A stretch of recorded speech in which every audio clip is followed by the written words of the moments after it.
एक छोटा कस्बा है, उसके पास में एक छोटा सा गांव है, नैनी करके जिसको कहते हैं, जहां पर उमंग का मुख्य कार्यालय है। उमंग की यात्रा 2001 में 3 महीनों से हम लोगों ने शुरू की थी। अभी हम लोग 2500 बहनें हैं और अलग अलग तरह का काम करती हैं। उमंग प्रोड्यूसर कंपनी जो है कुमाऊं की महिलाओं का एक संगठन है। इसका मुख्य उद्देश्य है कि महिलाओं को आगे बढ़ाना, सशक्त रखना, स्वस्थ रखना और हर क्षेत्र में महिलाओं का आगे बढ़ना और आत्मनिर्भर रहे महिलाएं, दूसरों पे आश्रित ना रहे, अपने पैरों पर खड़े रहे, ये इसका उद्देश्य है। उमंग 3 जिलों के 100 गांव में काम करता है। उमंग यहाँ की महिलाओं के 160 स्वयं सहायता समूह का एक संगठन है। इस संगठन को चलाने के लिए एक छोटी सी टीम है, 15 लोगों की। हम सब लोग संगठित होकर कार्य करते हैं और आजीविका को चलाने के लिए अलग अलग तरह के कार्य हम लोग करते हैं। उमंग की स्थापना लोगों के लिए, लोगों के जीवन को, मतलब महिलाओं के जीवन को गुणात्मक सुधार करने के लिए किया गया, जिसमें एक क्वालिटी ऑफ लाइफ करके हम लोग करते हैं कि खुशहालता का जीवन। उस खुशहालता के जीवन के लिए हम लोगों ने छोटे छोटे प्रयास किए, सब लोगों ने मिल करके। छोटे छोटे प्रयासों में जैसे लोगों ने थोड़ा थोड़ा, एक दो लोगों से शुरुआत की बुनाई करना, और फिर उसके बाद बहुत सारी किसान बहनों के पास बहुत सारा फल था अलग अलग तरह का, तो उसको प्रोसेस करना। और आपका फिर छोटी छोटी मात्रा में खेती के उत्पाद होते जो कि सरप्लस होते थे, और उसको संग्रहित करके और उसको एक अच्छा ब्रांड देकर आगे कर उसको विपणन करना और लोगों तक एक अच्छा पौष्टिक आहार पहुंचाने का एक उद्देश्य होता है। इसी तरह से फिर शहद हमारा एक वर्टिकल है, जिसमें कि मधुमक्खी पालन एक है। मधुमक्खी पालन हमारी खेती को सुदृढ़ बनाती है, हमारे प्राकृतिक वातावरण में बहुत ज्यादा सहयोग करती है। तो इस तरह से शहद का भी एक वर्टिकल है। और एक छोटा सा वर्टिकल हमारा है जिसको ये ताना बाना कहते हैं, लूम करके। तो इस तरह से हम लोग सारी महिलाएं संगठित होकर आजीविका के प्रयास करते हैं और जिंदगी के अलग अलग मुद्दों पे हम लोग काम करते हैं। जैसे हमें लगता है कि हर जिंदगी का हर पहलू एक गाड़ी के टायर की तरह है जो गोल घूमता है, एक दूसरे से जुड़े होते हैं। जैसे आपका जल, जंगल, जमीन, जानवर, जन आपका एक दूसरे से बहुत ही प्रभावित होते हैं। तो हम सभी मुद्दों पे काम करते हैं। हम जंगल पे काम करेंगे तो वो जंगल से हमारा चारा पत्ती आएगा, तो हमारे जानवरों का पौष्टिक आहार होगा। फिर जब हम जानवर पालते हैं तो उसके लिए गोबर की खाद हमारी खेती को सुदृढ़ बनाती है। जब हम खेती को सुदृढ़ बनाना चाहते हैं, हमें जल और जंगल दोनों की जरूरत पड़ती है। और हमारी खेती अच्छी होती है तो जन जो मानव है, एक मानव के द्वारा मानव तक बहुत अच्छा पौष्टिक आहार जाता है। तो इस तरह से जन के जीवन को अच्छा बनाने के लिए हम लोग जिंदगी के सारे मुद्दों पर काम करते हैं, जो कि एक गुण, मतलब एक होलिस्टिक डेवलपमेंट प्रोग्राम हम लोग कहते हैं। तो इस तरह से हम चहुमुखी विकास करने से सब लोग आगे बढ़ते हैं। तो इसी रूप में हम लोगों ने हमारा सबसे बड़ा उद्देश्य ये है कि हम लोग कहीं से कोई ग्रांट नहीं लेते हैं, अपना सक्षम कार्य करते हैं, क्वालिटी ऑफ प्रोडक्ट बनाते हैं, क्वालिटी ऑफ लोगों को सर्विस देते हैं। तो उस तरह से हमारा संगठन पूरा चलता है और बहुत अच्छे से चलता है। हम लोगों का पूरी तरह से एक व्यवस्थित ढांचा है, जिसमें हमारा पैन नंबर है, डिन नंबर है, जीएसटी नंबर है। और पूरी तरह से इस संगठन को महिलाएं चलाती हैं। इसमें 90% महिलाएं हैं केवल। जो इसका ऑपरेशन है उसमें, मतलब 15 जनों की टीम में से 3 पुरुष हैं, 12 महिलाएं हैं। तो और बाकी सारी ही महिलाएं हैं। तो एक प्रयास है, जैसे लोग कहते हैं, जैसे मैं और जगह भी जाती हूँ कि महिलाएं कुछ नहीं कर सकती है, तो हम लोग पूरा A to Z आपको तय करती हैं। अपना बिजनेस प्लान बनाना, उस बिजनेस प्लान को इम्प्लीमेंट करना, अलग अलग शहरों में जाकर के अपना सामान बेचना, पूरी तरह से अलग अलग महिलाएं इस चीज को करती है।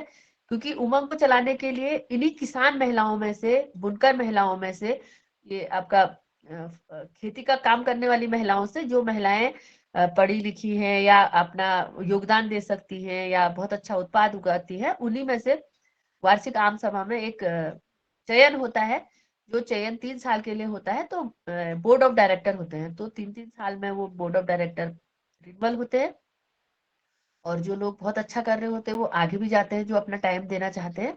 तो इस तरह से इस संगठन को हम लोग सब लोग संगठित होकर चलाते हैं। तो आज भाई जी ने बात कही है कि हम लोग खेती पर बात करें किस तरह से हम लोग खेती को करते हैं, और फ्रूट प्रोसेसिंग पे हम लोग बात करें किस तरह से हम लोग फूड प्रोसेसिंग करते हैं सब लोगों ने मिलकर के। बात है 2001 की, जिस समय की फूड प्रोसेसिंग का उतना चलन नहीं था, और दूर दराज गांव में महिलाएं फलों को उगाती थी और फिर उनको विक्रय करने के लिए 4-4, 5-5 किलोमीटर बहुत दूर दराज क्षेत्र से रोड में आना पड़ता था। वहां पर भी उनको मिडिलमैन मिलता था, तो वो अपने दाम से उनके फल खरीदता था और महिलाओं को कुछ भी दाम उसका नहीं मिलता था, बहुत ही कम प्राइस मिलते थे। तो महिलाओं का एक नेचर होता है कि वो किसी चीज को भी खराब नहीं करना चाहती या बर्बाद नहीं करना चाहती है।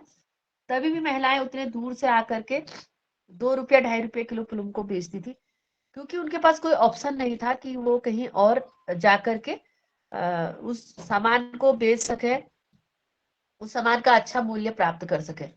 तो इस रूप में फिर उन्होंने उमंग को पहल की कि क्यों नहीं हमारा उत्पाद से आप लोग कुछ प्रोसेस करते, और हम लोग इतना परेशान हैं, दूर दराज से लाते हैं, फिर बहुत कम मूल्य में इसको बेचते हैं, जो कि हमारे लिए एक सफलता नहीं है, बहुत हमारा संघर्ष ही संघर्ष है।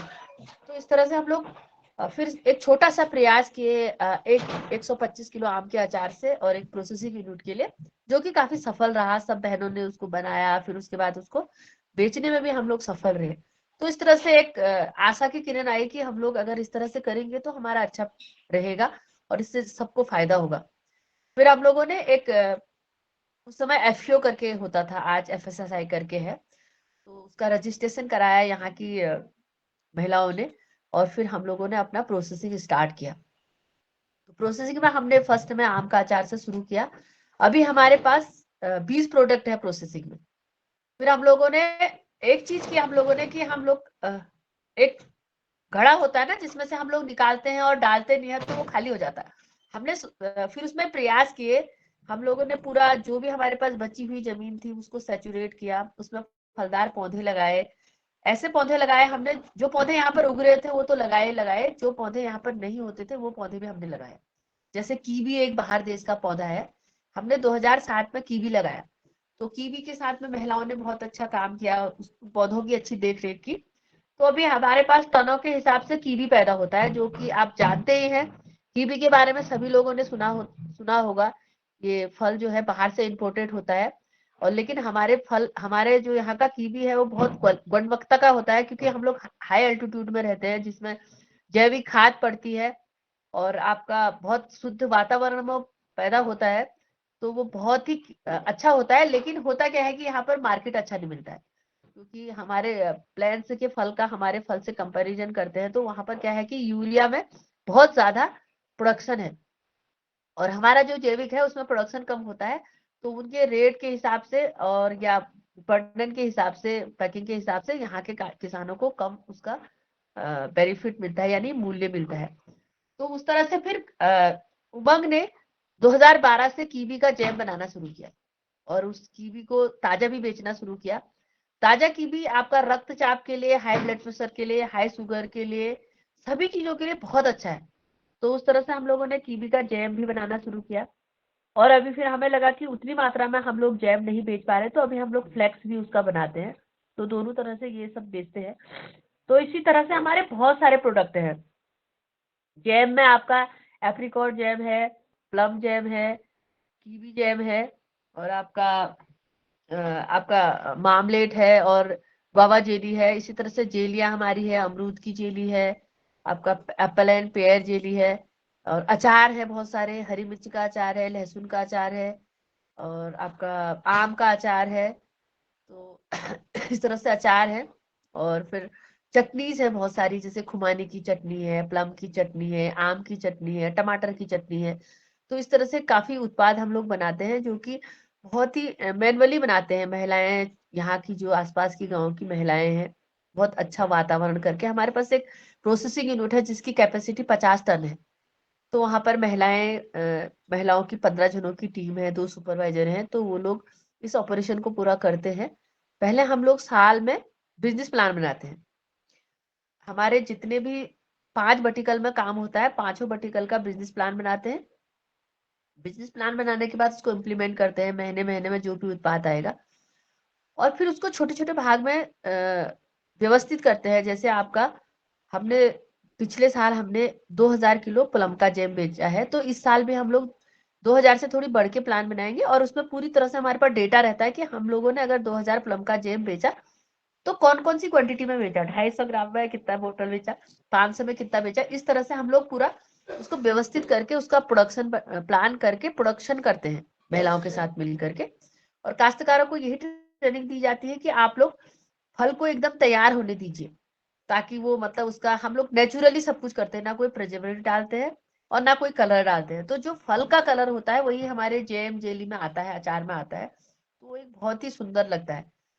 तो इस तरह से हम लोग उसको बनाते हैं, बना के फिर हमारे उसकी लेबलिंग होती है, लैब टेस्टिंग के लिए जाता है, लेबलिंग होती है, लेबलिंग होकर के फिर एक तो हमारा मुख्य कार्यालय नैनी में है, वहां पर वो बिक्री होता है।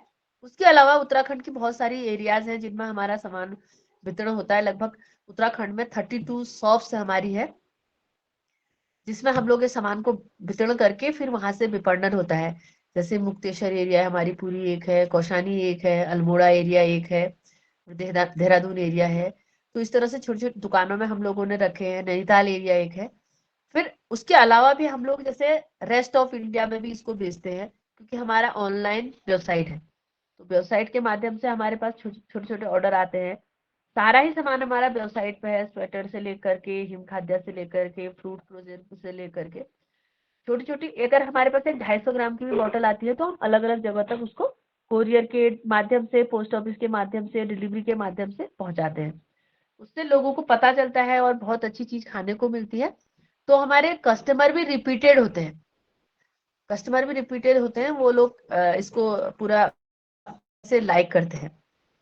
तो इस तरह से अगर हम जब खेती के सारे उत्पाद उमंग अपने पास लेती है तो किसानों का मनोबल बढ़ता है और उनका एक उत्साह बढ़ता है कि हाँ, हमारा ये सामान हमारी उमंग में प्रोसेस हो रहा है, तो हम इसको और मात्रा में करेंगे।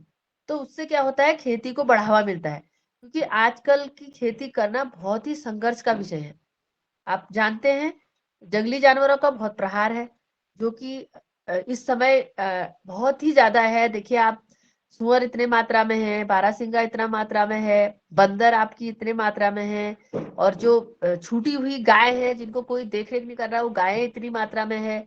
और उसके ऊपर से आपका बाघ भी इतनी मात्रा में आता है कि लोग जो दूर दराज के खेत है उनको करना ही नहीं चाहते हैं, क्योंकि आप देख ही रहे हैं उत्तराखंड में आए दिन अलग अलग तरह की जानकारियां आपको मिलती रहती है कि आज ये हो गया, कल वो हो गया, परसों हो गया। बाघ तो यहाँ पर इतना शक्तिशाली हो गया कि कुत्तों को लेने के लिए घरों में तक वॉक कर रहा है। अभी एक पिछले हफ्ते की बात है कि एक होटल में बाघ घुस गया और पूरा ऊपर तक गेस्ट थे वहां तक घूम घाम के आया, पता नहीं पीछे के दरवाजे से कैसे घुस गया। तो इस तरह की बहुत ही जटिल समस्याएं हैं, इसमें हम बहुत जूझ रहे हैं। उमंग का प्रयास तो है ही, इसमें सरकार भी हमारे साथ में है, लेकिन सरकार भी क्या कर सकती है, सरकार भी प्रयास कर रही है। जैसे वन विभाग के साथ, वन विभाग हमारे साथ काम करता है, हम वन विभाग के साथ भी काम करते हैं। कृषि विभाग हमारे साथ काम कर रहा है, उद्यान विभाग हमारे साथ काम करता है, हमेशा तत्पर रहता है, क्योंकि सारे विभाग काम करते हैं कि हाँ, महिलाओं का इतना बड़ा संगठन है, संगठन के साथ काम करने से हमारी भी सफलता है, उमंग की भी सफलता है करके। लेकिन प्रयास कर रहे हैं, लेकिन असफलता ही असफलता मिल रही है, बहुत कम मात्रा में सफलता मिल रही है, क्योंकि महिलाएं जो है उत्तराखंड की बहुत मजबूत महिलाएं हैं और क्रमनिष्ठ महिलाएं हैं। तो वो लगी रहती है, वो ऐसा नहीं सोचती कि अभी अभी हमने एक ट्रायल किया था, हम गढ़वाल से हमने कुछ, हमारे वहां पर बहुत सारे मिलेट होते थे, सब लुप्त हो चुके हैं। ज्वार, बाजरा, को ये कोदरा तो थोड़ा थोड़ा है, और आपका झुंगरा, दो दो प्रजातियां बची थी पिछले साल तक। अभी इस साल में एक ही प्रजाति बची है, मडुआ केवल। और उसमें भी सरकार काफी प्रयास कर रही है कि हम अच्छे मात्रा में मडुआ को खरीदें, और उमंग उसके लिए सरकार के लिए कलेक्शन भी करता है।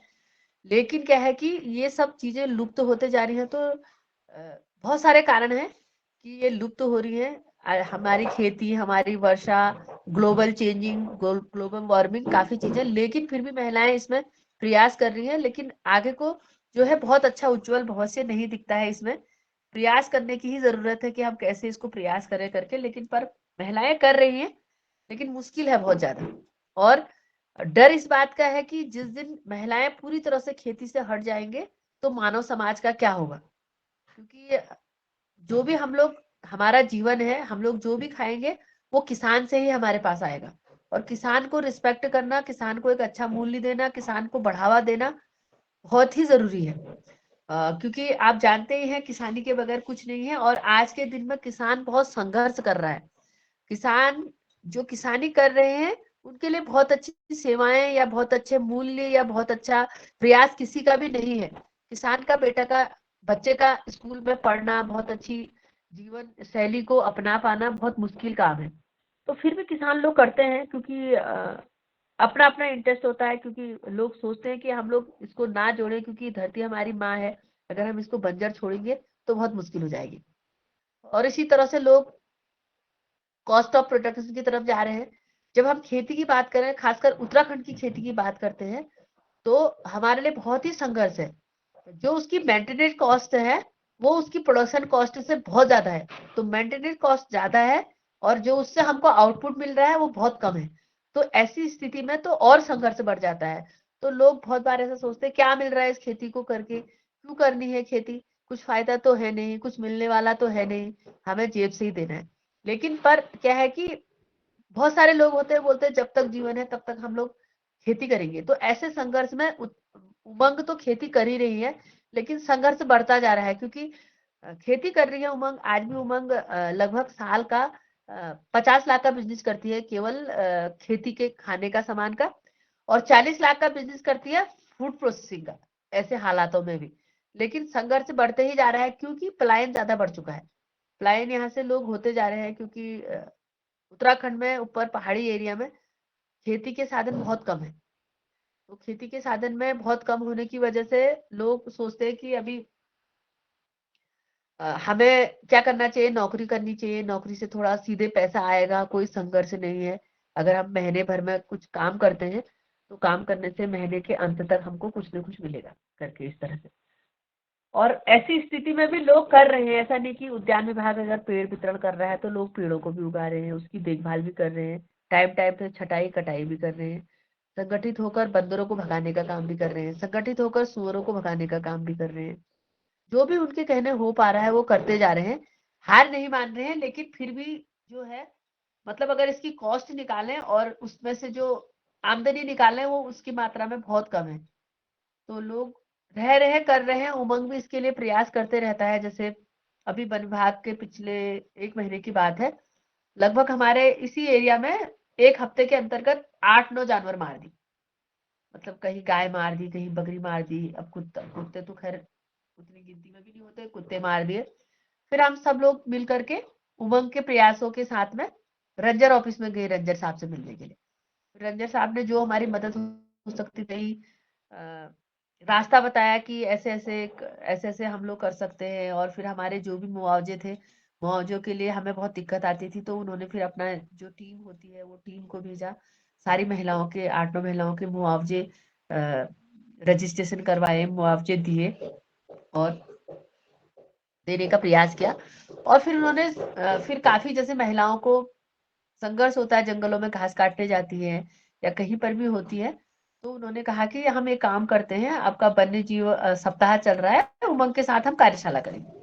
तो फिर उसके बाद उन्होंने उमंग में एक कार्यशाला करी, जिसके तहत सारे जंगली जानवरों के बारे में उन्होंने जानकारी दी। क्या जंगली जानवरों का नेचर है, कैसे वो लोग प्रहार करते हैं, क्या सिचुएशन रहती है, जंगली जानवरों के साथ भी क्या क्या समस्या है।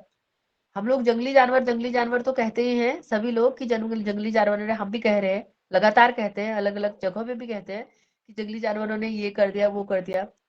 अगर वास्तविकता देखी जाए तो हमने जानवरों का जीवन छीन लिया। जो जगह में वो लोग अच्छे से रहते थे, अमन और चैन की जिंदगी जीते थे, वहां के आसपास के वातावरण नेचर से अपना फूड लेते थे, वो जगह को हमें डिस्ट्रॉय कर दिया। डिस्ट्रॉय मीन्स और हम लोगों ने वहां पर अपना कंस्ट्रक्शन वर्क कर दिया। बहुत कम मात्रा में जंगल रहे हैं, आप लोग जानते ही हैं। हर एरिया में जंगल एरिया जहां पर हम लोग केवल घास चारा पत्ती लेने जाते थे, आज वहां पर बड़े बड़े रिसोर्ट मतलब बन चुके हैं। और उत्तराखंड की तो स्थिति ऐसी है कि जो रोड साइड की भूमि है वो बिल्कुल बिक चुकी है, आप लोग देख ही रहे हैं। अभी इस बार कुछ जमीन पे स्टे ऑर्डर डाले हैं, शायद वो कामयाब हो जाए। पर कामयाब भी क्या ही होता है, जो मेन मेन जगह हैं, जो आसपास की जगह हैं, मतलब ये समझिए कि 90% जमीनें बिक चुकी हैं जो आसपास में रोड में जहां जहां तक रोड गई है वो। तो ऐसी स्थिति में तो जानवर कहाँ जाएंगे? जानवर हमारे पास ही आएंगे, आसपास में आएंगे। और बेसिकली देखा जाए तो जानवर सीधे इंसान पे प्रहार नहीं करता है।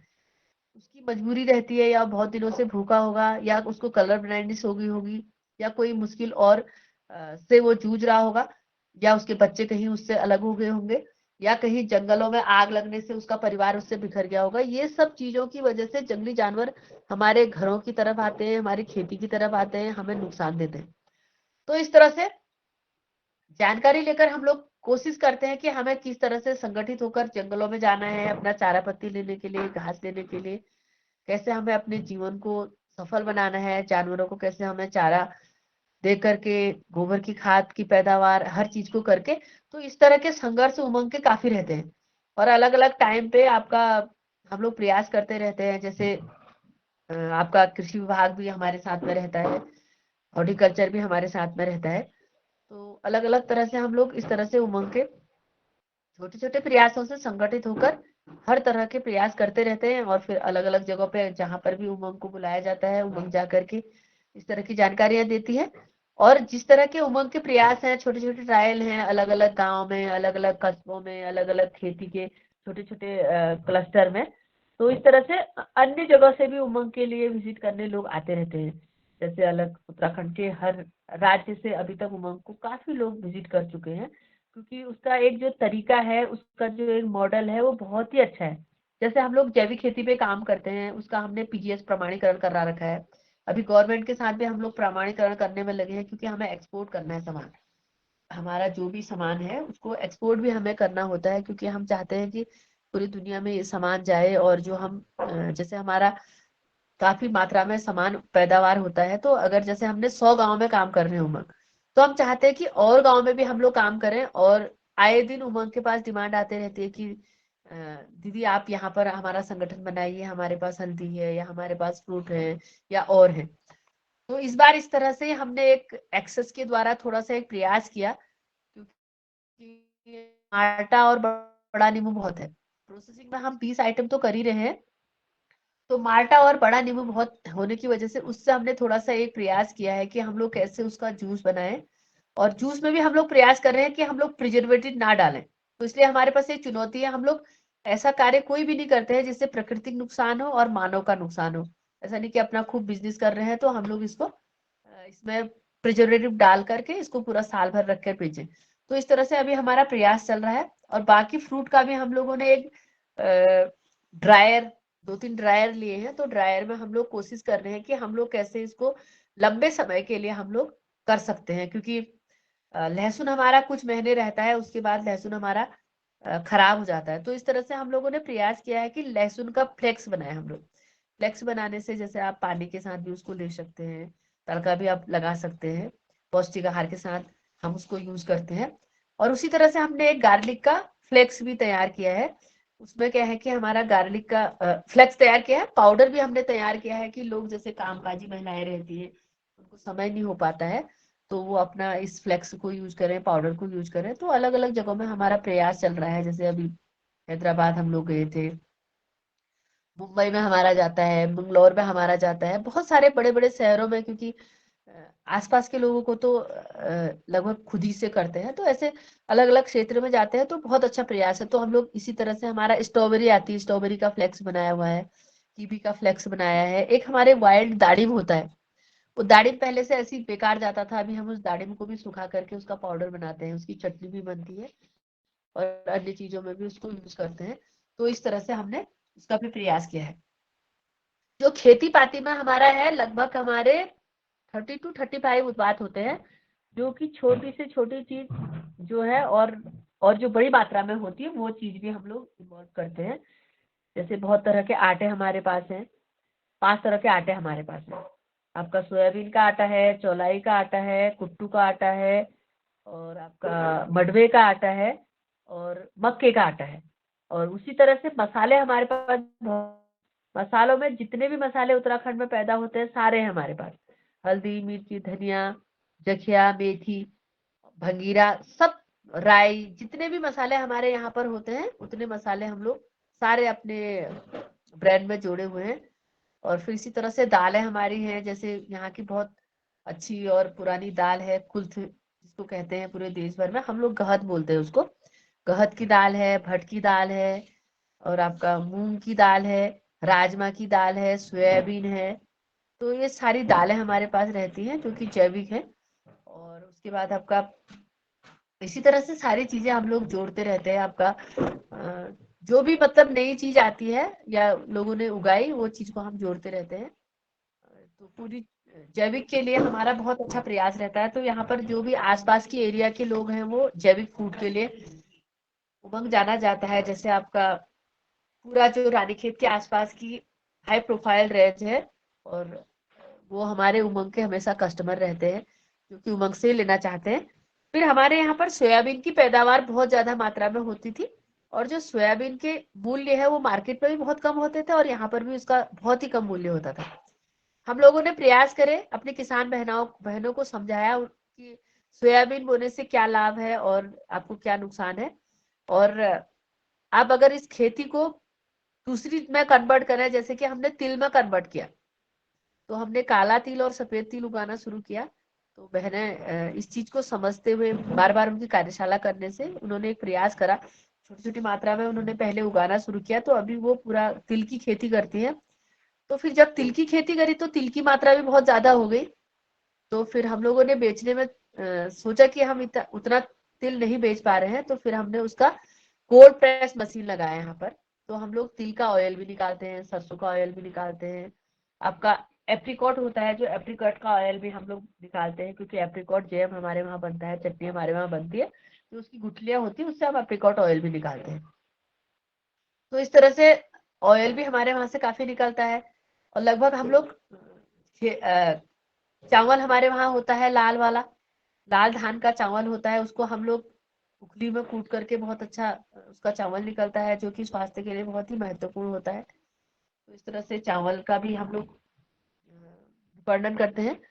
तो इस तरह से हमारा छोटे छोटे प्रयास रहते हैं जिससे कि हम लोग खेती को और मजबूत करें। क्योंकि अगर किसान का सामान बिकेगा तो वो जितना भी उसका संघर्ष होगा उसको उगाने की कोशिश करेगा कि हमें हो रहा है, जो बच रहा है वो भी हमारा बिक रहा है। इस तरह से छोटे छोटे प्रयास होंगे करके हम लोगों ने खेती को बढ़ाने के लिए इस तरह का विपणन का प्रयास भी किया है। और संघर्ष तो चल ही रहा है बचाने के लिए, कि कैसे हम लोग खेती को बचाएं, क्या हम खेती बचाने के लिए प्रयास करें। इस तरह से रहता है जी, जी, जी। खेती के। ये आप वार्ता रख रही हैं और हमें एक ऑर्गेनाइज़ेशन यानी महिलाओं के एक संगठन के रूप में किस तरह से ये संगठन कार्य कर रहा है। एक संगठन इस तरह से कार्य कर रहा है और इस तरह से आपने बताया जैसे एक व्यक्ति ही कार्य कर रहा हो और जिस तरह से आपने चित्रण किया है और जिस तरह से आपने बताया है, उसमें बहुत ही समग्रता हमें मिली कि किस तरह से उमंग जल, जंगल, ज़मीन और जीवन को आगे बढ़ा रहा है। 2500 महिलाओं का ये संगठन प्रकृति और मानव को ध्यान में रखते हुए quality of service, quality of product, quality of life की आपने बात करी है और जो किसान हैं, जो बुनकर हैं और फूड प्रोसेसर्स हैं, उनके साथ आपने 2001 से लेकर के और अभी तक की जो यात्रा करी है, उसमें कार्यक्रम की शुरुआत से लेकर के चुनौतियाँ भी रखी हैं, समाधान के कदम भी, बढ़ते हुए संघर्ष भी, सफलताएँ भी और जो सरकारी क्षेत्र से आपके संबंध भी यानी संस्था के संबंध भी आपने रखे हैं और कैसे प्रोसेसिंग के आपने पहलुओं को भी रखा है कि आप सोलर ड्राई करती हैं, उसका ख़्याल रखती हैं और ये भी बात सामने आई है कि जिन फसलों की का मूल्य हमें नहीं मिल रहा है, उनकी जगह दूसरी फसलों को कैसे आपने आगे बढ़ाया है। मेरे मन में जब एक सरसरी नज़र में देखूँ, तो कोई प्रश्न ऐसा नहीं है जिस पर आपने बात नहीं रखी है। फिर भी एक छोटे-मोटे प्रश्न बनते हैं मेरी तरफ से और थोड़ी देर बाद आदरणीय सदस्य भी आपसे वार्तालाप करेंगे और मेरे मन में तो ये है कि आपके समूह में कितनी ऐसी महिलाएँ होंगी जो बीज बचाती होंगी, जो परंपरागत रूप से जो हमारे बीज हैं उनको बचा कर के आगे बढ़ा रही होंगी। एक प्रश्न तो ये है। जी, दीदी। बीज तो ऐसा है, बीज तो हमारी सारी महिलाएं ही बीज अपना रखती हैं। एक बार हमने सर्वे भी किया था इसका कि हम बाहर के बीज कितना लाते हैं और यहाँ के बीज कितने यूज करते हैं। तो महिलाएं एक बीज के लिए ये समझती है कि हम लोग मजबूत हैं, हम लोगों को दूसरे के आगे हाथ नहीं फैलाना पड़ेगा। तो जितनी भी हमारे यहाँ पर अपनी खेती के बीज है वो तो 100% हम लोग बीज उगाते ही उगाते हैं। अपनी नर्सरी बनाते हैं। पहले हमारे पास पेड़ पौधों की भी 11 नर्सरी थी। जैसे ये पौधों की भी हम खुद की नर्सरी बनाते हैं, जैसे आपका सब्जियों के पौधे हैं ना, तो हम लोग बीज का तो खुद ही रखते हैं। और बहुत सारे बीज हमारे ऐसे हैं, 100-100 साल पुराने बीज भी हैं। तो बीज पे हम बहुत काम करते हैं। और बीज में हम लोग एक ये भी करते हैं, हमने जैसे कहीं कोई बीज लुप्त हो गया तो एक एरिया के बीज दूसरी एरिया में भी हम लोग डालते हैं, क्योंकि बीज बचाना हमारे लिए बहुत ही महत्वपूर्ण है। और अगर ये टमाटर और गोभी, इसके बीज के अलावा हमारे सारे बीज घर के ही हैं टोटल। क्योंकि सारे, और टमाटर में भी महिलाएं कोशिश यही करती है कि हम बीज बीज खुद का रखे करके। 100% बीज हमारा खुद का ही रहता है। कोई अपने मायके से लाएगा, अगर कभी लुप्त हो जाएंगे तो कोई अपने कहीं और दूसरी रिश्तेदारी से लाएगा। हमारे सारे बीज अपने खुद के रहते हैं। अभी अभी धीरे धीरे करके थोड़ी गवर्नमेंट ने भी ये अदरक वदरक, अदरक और हल्दी के लिए बीज के लिए ट्रायल किए थे, लेकिन महिलाओं को लगता है कि जो हमारे पारंपरिक बीज हैं वही बीज बहुत महत्वपूर्ण है। उनकी पैदावार भी बहुत अच्छी है, उनको रखना भी बहुत मजबूती का काम है। और हमारे अपने पुराने बीजों में इतनी शक्ति है कि वो 3 साल बाद भी उग जाते हैं। जैसे इस साल उन्होंने बीज रखे थे और अगले साल को बीज, अच्छा बीज नहीं आया, खेती फसल अच्छी नहीं हुई, क्रॉप फेलियर था, तो वो उसी पुराने बीज को रख देंगी ताकि वो 3rd ईयर में उसको बो पाए। बीजों पे महिलाओं का बहुत ही कंट्रोल है। शायद और राज्यों में इतना कंट्रोल नहीं होगा, खुद के बीज कर रहे हैं। और इस बीज पे भी हम लोग बीज बचाओ अध्ययन, मीटिंग, सेमिनार करते रहते हैं, क्योंकि हमारे बीज कितने महत्वपूर्ण हैं। और ये बीज को, हाइब्रिड बीज के चक्कर में हमारे से भी बहुत डिस्कशन होती है, कहीं पर उनके वेबिनार हो रहे होंगे, वो हाइब्रिड बीज को प्रमोट कर रहे होंगे या हमारी महिलाओं को सुझाव दे रहे होंगे। तो उसमें हम लोग उनसे भी कहते हैं कि आप इस चीज को प्रमोट मत करिए, हमको कमजोर मत बनाइए आप। हमारे अपने बीज हैं, जैविक बीज हैं, और हमारे बीजों की बहुत अच्छी उपज है, बहुत अच्छी पैदावार है। तो आप इसको आप अपने बीजों को मत प्रमोट करिए। तो बहुत बार ऐसा भी रहता है, क्योंकि काम तो साथ करते हैं लेकिन फिर भी अपनी बात को रखते हैं कि आप बीजों को मत दीजिए, क्योंकि हमारे बीजों में जो शक्ति है, और वो 2-2, 3-3 साल पुराने बीज है। पूरे देश में एक आंदोलन चल रहा है कि हाइब्रिड बीज लाइए, हाइब्रिड बीजों से हमारा किसान जो है कमजोर बनेगा। और हम जैसे आप जाड़ों में पूरी कार्यशालाएं होती है तो उसमें ये जानकारी देते हैं। आपको ये पता है कि अगर आप हाइब्रिड यूज करेंगे तो उसके बाद आपका आगे को बीज नहीं बनेगा और आपको दूसरे पे निर्भर रहना पड़ेगा। पहले पहले ये जानकारी देनी होती थी। अभी किसान लोग खुद समझने लगे हैं कि अगर हम हाइब्रिड बीज करेंगे तो हमें हमेशा बीज के लिए पैसा चाहिए, लेकिन हमारा घर का बीज होगा, कितनी मात्रा में भी हम बीज रख सकते हैं, कितनी मात्रा में भी हम बीज बो सकते हैं। और अगर हम बाजार से बीज लाएंगे, उसके क्या नुकसान है, क्योंकि उसमें एक तो उसमें आपका केमिकल यूज होगा, और जो कि हम लोग जैविक खेती करते हैं तो हमें केमिकल यूज नहीं करना है। दूसरा, उन बीजों के ट्रीटमेंट के लिए हम लोग घरेलू उपचार करते हैं अपना, चाहे भिगा के बीज बोना हो, चाहे गौमूत्र में भिगा के बीज बोना हो, क्योंकि उससे महिलाओं को ये लगता है कि जर्मिनेशन बहुत अच्छा होता है, क्योंकि उसको कीट नहीं खाते हैं।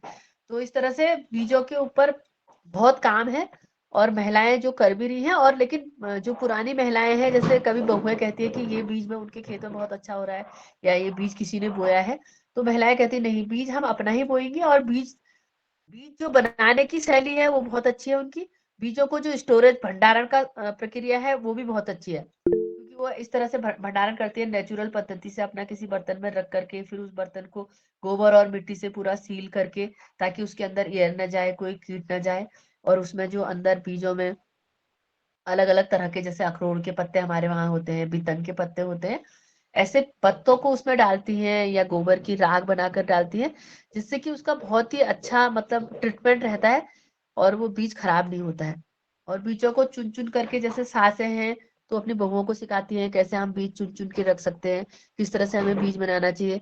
बहुत सारे घरों में बीज को लटका के रखते हैं, और इस तरह से बीजों को हम बहुत बचाने का प्रयास करते हैं, और जो कि हो भी रहा है। नहीं तो इतनी मात्रा में, कितनी मात्रा में बीज हम लोग बोते हैं, उतनी मात्रा में बीज खरीदने में तो कितना पैसा जाएगा, तो ये किसान को जानकारी रहती है। जी, ये बड़ी ही सुंदर आपने जानकारी दी और आपसे तो ये भी निवेदन रहेगा कि कुछ बहनें जो कि अच्छा बीज संरक्षण कर रही हों या उत्पादन कर रही हों या आपने चिन्हित किया हो कि ये हमारी आदर्श बीज उत्पादक बहनें हैं, तो उनको भी इस मंच पर हम बुलाना चाहेंगे क्योंकि इस मंच पर बहुत सारे सीड सेवर्स भी हैं और अभी पिछले दिनों वार्ता भी हुई इस पे और आग्रह ये भी रहा कि भारत के अलग-अलग क्षेत्रों से जो किसान हैं, वो बीज बचा रहे हैं, परंपरागत बीज, तो उनको सुनना चाहेंगे और ये जानना चाहेंगे कि किस तरह के बीज वो बचा रहे हैं, किस तरह से तकनीकी का उपयोग कर रहे हैं। तो एक अनुरोध तो आपके साथ ये भी है, आपके पास हम अनुरोध भी रखते हैं।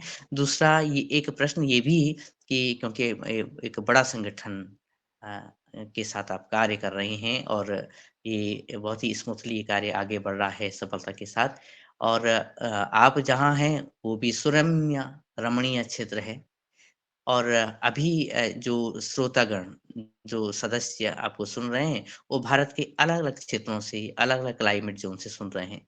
तो कभी वो उत्तराखंड के अल्मोड़ा और अल्मोड़ा में खासकर रानीखेत आना चाहें, तो क्या ऐसे भी है कि वहाँ पे किसान खासकर किसानों के घर पर ऐसी कोई व्यवस्था है कि वो वहाँ पे आएँ और वहाँ पे रहें, रहने के बाद वो सीखें, समझें और वो फिर अपने घरों को वहाँ के अनुभव को ले जाएँ। अगर कोई ऐसी व्यवस्था है, तो उसको भी अवश्य बताइएगा। हाँ, ज़रूर, हम लोग तो चाहते ही हैं क्योंकि कोई भी चीज़ को अगर जब तक हम लोग मल्टीप्लाई नहीं करते हैं, तब तक वो चीज़ का कोई भविष्य नहीं होता है। और जो पुरानी जनरेशन है, उसने हमको कोई चीज़ सिखाई, हम नई जनरेशन को सिखाएँगे, इसी तरह से आगे को पास ऑन होते जाती है। तो उमंग का विशेष योगदान रहता है कि कोई भी राज्य से, कहीं से भी कोई लोग आए, तो उनका तहे दिल से स्वागत करना। उसके लिए हमारे संगठन में कार्यशाला होती है, पूरा विज़िट कराते हैं, जो भी पुरानी मूवी मिली है, उसको दिखाते हैं। फिर जाकर के गाँव में स्वयं सहायता समूह के साथ इंटरेक्शन प्रोग्राम होता है, ताकि महिलाएँ जो भी ग्रुप आ रखा है उसको अपने चीज़ों की जानकारी दे सकें और वो लोग जानकारी समझ सकें।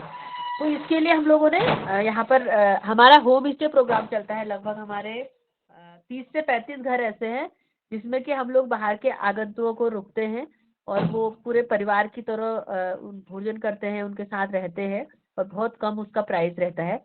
और जिससे कि हर कोई व्यक्ति उसको वहन कर सके। उसके बाद एक प्रोग्राम बना करके हम लोग अलग-अलग गाँव में जहाँ भी जिस चीज़ का भी क्षेत्र हो, कोई अगर खेती के बारे में जानकारी लेना चाहता है, खेती के बारे में, फ्रूट के बारे में हो तो फ्रूट के बारे में, अन्य जानकारी हो तो अन्य जानकारी को लेकर के ये कार्यक्रम को हम करते हैं, जो कि बहुत ही सफल रहता है। लगभग साल के 50 से 60 लोग इस कार्यक्रम में भाग लेते हैं और इसमें स्टूडेंट भी काफ़ी रहते हैं।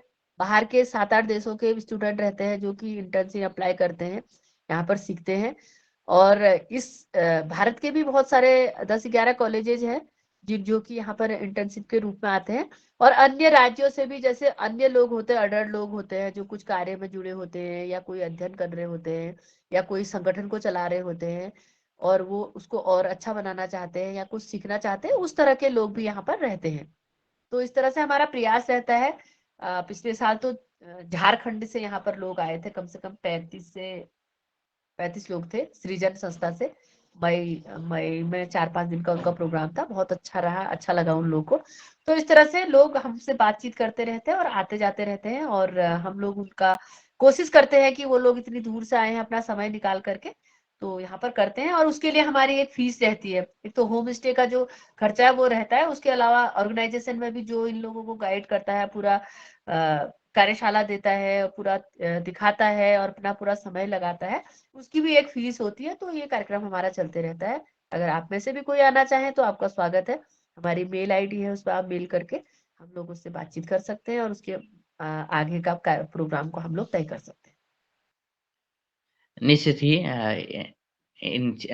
आपके इलाके में और आपके किसानों के अनुभवों को लेने के लिए भविष्य में अवश्य ही किसान बंधु आएँगे और वहाँ का अनुभव प्राप्त करेंगे। इसी सिलसिले में जबकि आपसे पिछली बार वार्ता हुई थी और जब आपसे मुलाकात हुई थी देहरादून में, तो तब एक कार्यक्रम के ऑर्गेनाइज़र थे डॉक्टर विनोद कुमार भट्ट जी। और उन्हीं का हैंड रेज़ भी है इस समय, तो उनका स्वागत है। जी सर, आप अपना प्रश्न या अपना सुझाव रखिएगा। नमस्ते बहन जी। नमस्ते सर। हर बार आपसे नई-नई चीज़ों की जानकारी मिलती है, बहुत अच्छा लगता है। सबसे पहले तो आपको बहुत-बहुत बधाइयाँ। और ये मेहनत आप करते रहें और हमारे उत्तराखंड के विकास में आप सहयोगी बनती रहें। बहुत-बहुत धन्यवाद। मैं एक बस मेरा एक अनुरोध था कि आप बीज का काम तो कर ही रही हैं, पर आप उसको एक वर्टिकल रूप के रूप में डेवलप करें तो बहुत अच्छा रहेगा, मेरा ये सुझाव है। आप अगर इसको करें तो ये भी एक आमदनी का साधन आपका बन सकता है। धन्यवाद। जी सर, बहुत बहुत धन्यवाद आपका, आपने इतना अप्रिशिएट किया और हमें साथ ज्वाइन करवाते हैं तो अच्छा लगता है, क्योंकि हम लोग तो गांव में ही काम कर रहे हैं। कभी कभी आप लोगों की आवाज सुन के, आप लोगों के अनुभव सुन के और आगे को सुन करके मन में मनोबल बढ़ता है, शक्ति बढ़ती है सर काम करने के लिए। जी, धन्यवाद। जी और इस सुझाव के बाद मेरे मन में एक प्रश्न और है और ये प्रश्न ये है कि आजकल ना हमारे खासकर हमारे खेतों के आसपास हमें दिख रहा है और हमारे जंगलों में भी अ, ये प्रभाव दिख रहा है जलवायु परिवर्तन का। और जलवायु परिवर्तन में हमने और मैंने भी ये अनुभव किया है और हमारे आदरणीय सदस्यों ने भी पिछली बार बताया।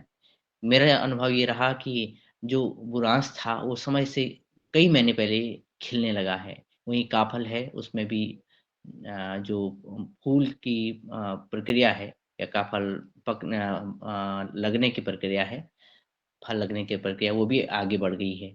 वैसे ही जो कीड़े-मकोड़े, जो इंसेक्ट्स हमारे फरवरी-मार्च में आते थे, वो कहीं अक्टूबर-नवंबर में दिखने लगे हैं। तो इस तरह के परिवर्तन हमारी फसलों में भी आप क्या देख पा रही होंगी या हमारे किसानों का अनुभव रहा होगा? कोई अगर आपका अनुभव हो तो आप अवश्य सुनाइएगा और तत्पश्चात मैं जानना चाहूँगा Patanjali organic research institute Haridwar, वहाँ से आदरणीय पवन सर जुड़ेंगे।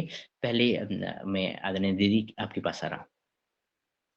तो ग्लोबल चेंजिंग तो है ही सर, क्योंकि ऐसा है कि पूरा ग्लोब चेंज हो चुका है, ग्लोबल वार्मिंग है, तो ये आगे पीछे का क्रम बहुत ही मतलब चल रहा है। खेती में तो बहुत सारे इश्यूज हैं।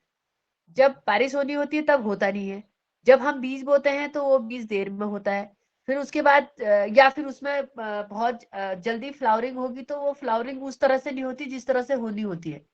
तो ये तो इश्यूज है ही है, हर चीज के लिए इश्यूज है। हर चीज को आगे हो रहा है और फिर वो उसकी ग्रोथ उतनी नहीं हो रही है, या वो पीछे हो जा रहा है, उसकी पैदावार उतनी नहीं हो रही है। तो ये तो संघर्ष है ही है। जो प्रोडक्शन की मात्रा है जो कम हुई है वो इसीलिए हो रही है कि कुछ भी मतलब ये समझिए कि ढांचा बिगड़ चुका है पूरी तरह से। अब जैसे हम कोशिश करते हैं, अभी महिलाएं कोशिश करती है कि भाई अगर बारिश इतने दिन बाद होगी, तो अभी हमने सोयाबीन की फसल को बहुत देर में बोया क्योंकि बारिश ही नहीं हुई। जब बारिश हुई तो बोया, उसके बाद उसमें अच्छे से जनरेशन नहीं हुआ, और हुआ भी तो उसके बाद उसका जो अब क्योंकि जितने दिन के अंतर्गत उसको होना चाहिए था उतना टाइम उसको नहीं मिला। फिर उसका जब फ्लावरिंग हुई तो वो प्रीमेच्योर जिसको कहते हैं वो हुई। अब जब प्रीमेच्योर फ्लावरिंग हुई तो आपको पता है कि उसका जो बीज है वो भी प्रीमेच्योर होना है, उस तरह से जो कुपोषित बीज कहते हैं। फिर उसके बाद जो बाद में वो पकने के टाइम पे यहाँ की क्लाइमेट चेंज हो जाती है, हवा एकदम ठंडी हो जाती है, तो वो पकेगा भी उसी तरह से। जो उसका जो मेन जो उसका जो रूप होता है, एकदम खिल के जो रूप आता है वो रूप नहीं आ पाता है। ये हर जगह में खेती में परेशानी है। तो उससे क्या हो रहा है कि पैदावार भी बहुत कम होती है, और उसमें मतलब ये समझिए कि प्रकृति का ढांचा बिगड़ चुका है ना। तो ये चीज आती है सोयाबीन में ही, देख लीजिए आप, एकदम हमारा येलो कलर का तैयार होके आएगा तो ग्रीनिश में आएगा ना। बहुत हो रहा है ये, हर चीज में होता है। जी, जी निश्चित ही ये जो ग्लोबल वार्मिंग जैसे कि हम कह रहे हैं, उसका प्रभाव हर जगह है और पत्ता-पत्ता, बूटा-बूटा पे उसको प्रभाव हमको दिख रहा है और आपने जो समग्रता के से साथ बात रखी, उसी समग्रता को मैं आगे बढ़ाते हुए आदरणीय पवन कुमार सर तक पहुँचता हूँ और निवेदन करता हूँ कि कृपया आप इस वार्ता में सम्मिलित हों और अपने मार्गदर्शन के साथ अपनी टिप्पणी साझा करें। जी, धन्यवाद दिनेश जी, और सुनीता जी को पुनः इस योगाहार कार्यक्रम में आपका बहुत अभिनंदन। आपको हमने जो कार्यशाला देहरादून में हुई थी उसमें भी सुना, और समग्र रूप से जो बातचीत आप के द्वारा, उमंग के द्वारा की गई है, बहुत लंबा संघर्ष को मैंने भी इसके करीब से देखा है, दूर से देखा है, करीब से भी देख रखा है। और आपके जो फाउंडर्स हैं कल्याण और अनीता, उनके साथ तो मैंने स्वयं काम भी किया, उमंग के बनने से पहले भी। तो एक बहुत दूरगामी सोच के साथ और एक बहुत पुरुषार्थ के साथ अ, दोनों ने काम किया था। और मैं हमारे जो बाकी हमारे साथी जुड़े हुए हैं आज योगाहर के, उनको मैं बताना चाहता हूँ कि यहाँ पर जो पर्वतीय क्षेत्रों में जहाँ से उमंग काम कर रही है, जलवायु का जो परिवर्तन है वो बहुत कम समय पर, कम दूरी पर इतना अच्छी तरह से दिखाई देता है, क्योंकि एक तरफ तो हमारे रानीखेत की जो ऊंची चोटियां हैं और नीचे फिर घाटियां हैं। तो क्या होता है कि अगर हम दूरी के हिसाब से देखें तो 5 किलोमीटर की दूरी में ही आपकी जलवायु का परिवर्तन प्राकृतिक रूप से पहाड़ों में हो जाता है। तो जहाँ रानीखेत की पहाड़ियों में शायद बर्फ गिरती है, और जब बर्फ गिरती है और पानी भी करीब 1500-1800 मिलीमीटर पड़ता है, वहीं दूसरी तरफ जो घाटियां हैं, जो कि एज द क्रो फ्लाइज कहते हैं, जो हवाई मार्ग से अगर होगा तो वहां पर 800 मिलीमीटर बारिश आपकी 5 किलोमीटर की दूरी पर। तो ऐसा जलवायु में परिवर्तन हम देख पाते हैं। तो आपको अगर ऐसा देखना है और इसको देखना, और ऊपर उसके ऊपर भी जो पर्वत पूर्वी दिशा को और उत्तरी दिशा को करते हैं, वहां पर स्थिति कुछ अलग होती है। और जो पर्वत की जो वेस्ट को होते हैं और साउथ फेसिंग होते हैं, वहां पर जलवायु में कुछ अलग तरह का अंतर होता है। तो इस तरह की जो बारीकियां हैं जलवायु से संबंधित, और मानव के जो इंटरवेंशन है, उसमें पेड़ काट दिए, वहां रिजॉर्ट बना दिए, वहां रोड पहुंच गई, उसकी वजह से जलवायु परिवर्तन को और ज्यादा इसमें प्रभावित किया है। तो ऐसी सब बारीकियों को अगर किसी आपको, जब आप हमारे साथी जो कि मैदानी क्षेत्र में हैं, उनको केवल अनुभव करना पड़ेगा। अनुभव लेने के लिए पर्वतीय क्षेत्र में जरूर आना चाहिए और इन सब चीजों को समझने का प्रयास करना चाहिए कि कितनी विषम परिस्थितियों में, कठिन परिस्थितियों में यहाँ के किसान भी बहुत छोटी छोटी जमीन में काम करके अपनी आजीविका को चलाते हैं, और इन सब समस्याओं के बावजूद भी। तो हमारे उमंग संस्था की तरफ से इन कठिन परिस्थितियों में भी जो 2000 महिलाएं को एक कार्य करने का अवसर मिल रहा है, साथ अवसर मिल रहा है काम करने का, निश्चित रूप से ये एक सफलता की कहानी है। और इस सफलता की कहानी को निरंतर वृद्धि रहे, और इसके द्वारा उत्पाद बनाए जा रहे उत्पादों को का आदान प्रदान, और जगह के किसान भी इसको अनुभव लें कि कीवी का जैम कैसा होता है, रोडोडेंड्रॉन यानी कि बुरास का स्क्वाश कैसा होता है, क्योंकि ये चीजें दुर्लभ हैं और जगह पर ये मिलती नहीं है, तो केवल पर्वतीय क्षेत्र में होती हैं, और इनके अंदर विशेष गुण होते हैं। और इन गुणों का जब आप सेवन करते हैं, इन चीजों का सेवन करते हैं, तो निश्चित रूप से आपको एक अलग अनुभूति होती है। और इसी तरह से हम एक दूसरे की अगर मदद करते हैं, एक दूसरे का समर्थन करते हैं, तो निश्चित रूप से और उनके अनुभव से सीखते हैं, तो हमें परस्पर लाभ हो सकता है। जैसा कि सुनीता जी ने बताया था कि वो अपने उत्पादों को दूसरी जगह पर भी, बड़े शहरों पर भी बेचती हैं और उसकी एक मांग रहती है। तो क्यों नहीं हमारे अन्य जगह के जो साथी हैं, वो इस मॉडल पर भी विचार करें कि हम क्या ऐसे उत्पादों का समर्थन करने के लिए आपस में चर्चा करें, और ऐसी जगह को ढूंढें जहां पर लोग ऐसे चीजों को, क्योंकि अब छोटे शहरों में भी जैविक उत्पादों की मांग बढ़ती जा रही है। तो जैविक उत्पाद जो कि विशिष्ट हो, और एक विशिष्ट उसकी जगह से आए हो, और सामान्यतः वो उपलब्ध नहीं है, तो इस विषय पर भी आप भी इसके बारे में अगर सोचते हैं, विचार करते हैं, तो उमंग जैसी संस्थाओं को अपना नेटवर्क बढ़ाने में, आगे ले जाने में काफी सहायता मिलेगी, उनको समर्थन मिलेगा, और जिस विषम परिस्थितियों से वहां पर काम होता है उसको भी समझने में अवसर मिल पाता है। तो मेरा ऐसा सुझाव भी है, और पूर्व में भी हमने इस विषय पर बातचीत की थी कि क्यों नहीं हमारे किसान अपने उत्पादों को, अपने विशिष्ट उत्पादों की एक श्रृंखला बनाए और आपस में आदान प्रदान और बेचने के व्यावसायिक रूप से बढ़ाने के लिए उस पर कार्य करें।